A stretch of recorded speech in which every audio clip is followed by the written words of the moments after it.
The HOA that thought they owned the road. The gate went up sometime between midnight and sunrise. No notice, no warning. No upcoming improvement email. Just there. Steel posts sunk into fresh concrete. A sliding gate spanning the entire width of the road, and a keypad mounted to a brand new pillar like it had always belonged.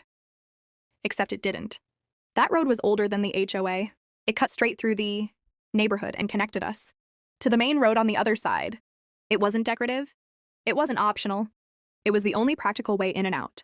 The alternative was a narrow, uneven service path that turned into mud after rain and dust after everything else. Every house depended on that road. HOA or not, I found out the hard way. That morning, I pulled up like I always did, coffee in one hand, keys in the other, and stopped about 10 feet short of the gate. For a second, I thought I'd taken a wrong turn. Then I saw the keypad. I tried my address. Nothing. Tried the call box. Silence. Behind me, another car pulled up. Then another. We all sat there for a moment like we were waiting for someone to explain the joke. Then Tom walked up from the other side.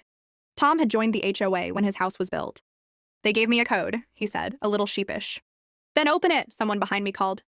Tom hesitated. They said not to share access. That was the first time it felt intentional. That afternoon, the HOA sent out their message. Due to ongoing concerns regarding traffic and safety, access to the roadway will now be restricted to HOA members. Authorized residents have been provided access credentials. Authorized residents. The wording wasn't accidental. If you weren't in the HOA, you weren't authorized. Simple as that. Except it wasn't simple at all. Because about a third of the neighborhood wasn't part of the HOA. Some of us had been there before the development existed. Others had chosen not to join when they bought in. It had always been clear membership was optional, until it wasn't. The next few days were chaos. Delivery trucks turned around at the gate. School buses refused to come down the road. Parents had to meet them at the main intersection, standing there in the morning, with kids and backpacks, like they were waiting for a shuttle instead of a bus. Emergency services started asking questions, because locked gates and delayed access don't mix well with ambulances. We tried talking to the HOA. A group of us went to the next meeting. Calm, reasonable. We explained the situation, how the road was used, how it affected everyone, how it wasn't something they could just take over. The HOA president, Daniel, listened with the kind of expression that says he's already decided. We've reviewed the documentation, he said. The majority of properties using this road are part of the HOA. We have the authority to regulate access for safety. Safety? Someone repeated. You've made it harder for emergency vehicles to get in. We've provided access codes to first responders, he replied. That turned out not to be entirely true. The fire department later confirmed they had not been notified before installation. That meeting didn't solve anything. It made things worse. Because after that, the pressure started. Letters began showing up. Join the HOA to avoid continued inconvenience. Membership ensures uninterrupted access to community infrastructure. Some of them were less subtle. Failure to cooperate may result in further enforcement measures. Then came the fines. Yes, fines. Apparently, using the service road, the only alternative they left us was now considered unauthorized use of HOA-adjacent property. They weren't just blocking the road. They were trying to squeeze us into compliance. That's when the neighborhood shifted. It stopped being an inconvenience. It became a fight. We hired a lawyer. Actually, several of us did, but we consolidated into one case. It made more sense that way. Stronger position, shared costs, unified front. We filed for immediate relief. The HOA responded exactly how you'd expect. Delay. Motion after motion. Requests for extensions. Challenges to standing. Arguments about jurisdiction. Anything to drag it out. And they dragged it out well. For months, the gate stayed up. For months, we dealt with it. I watched neighbors who had lived there for decades climb out of their cars to punch in codes they didn't have.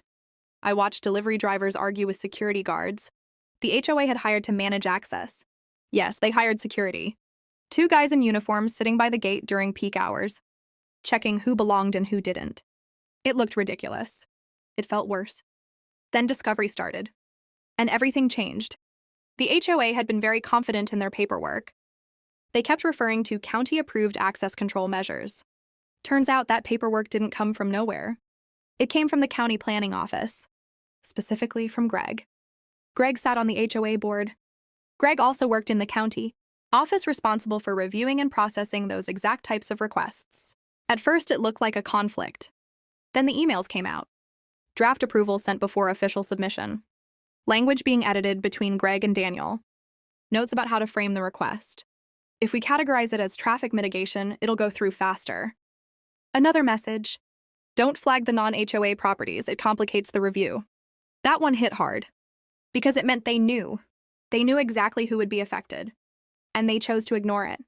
Then came the approval timeline. What should have taken weeks took days.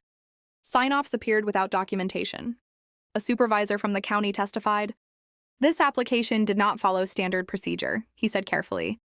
Would it have been approved if it had? Our lawyer asked. No. That word landed like a hammer. From that point on, the case wasn't just about access. It was about abuse. The courtroom felt different after that. Heavier. Focused. The judge questioned Greg directly about his role, his involvement, his authority. Greg tried to downplay it, called it routine, called it an oversight. The emails didn't support that. Then Daniel took the stand, tried to bring it back to safety, to community benefit, to majority rule. The judge didn't let him finish. This is a public access roadway, he said. You do not gain ownership of it through numbers. Silence. The ruling came quickly. The gate had to be removed. Immediately. Not scheduled. Not negotiated. Removed.